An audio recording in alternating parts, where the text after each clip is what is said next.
Ito mga kasipat oh, kakaukay. Wala namang paglagyan ng mga sapatos natin. Dami na.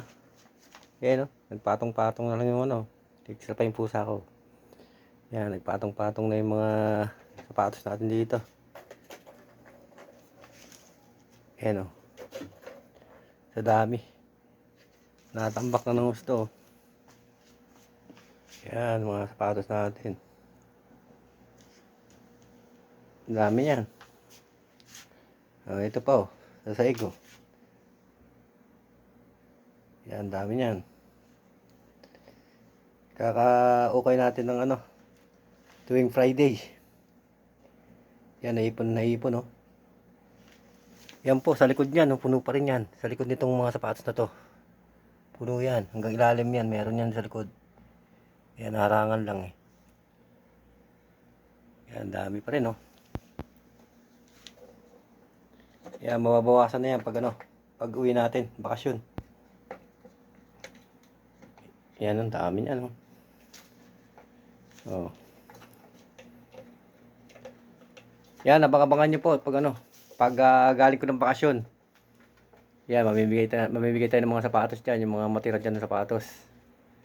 Mamimigay tayo ng ano, ng tagtatatlong pares. Yan, basta dito lang sa mga ano, sa Damam. Para unahin natin sa Damam. Hindi tayo magbigay ng 3 pares eh. Yan oh, sayang, hindi naman kung ano. Hindi naman magagamit, at least mapakinabangan ng iba, di ba?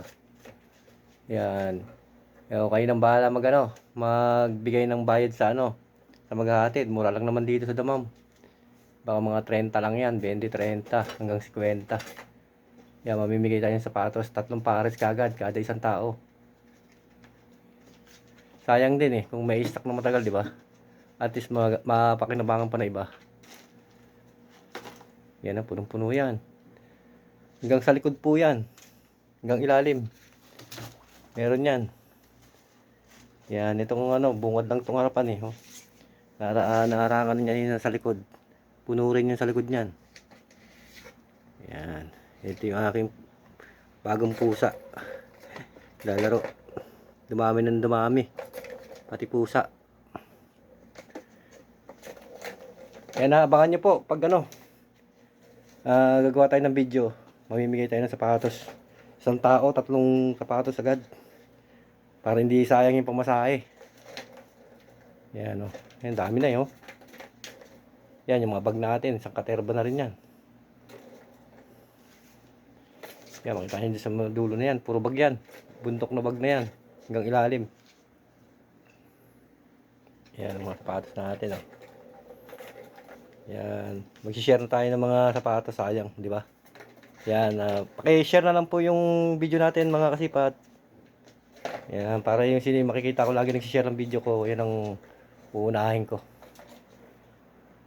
Yan, thank you for watching po mga kasipat. God bless po.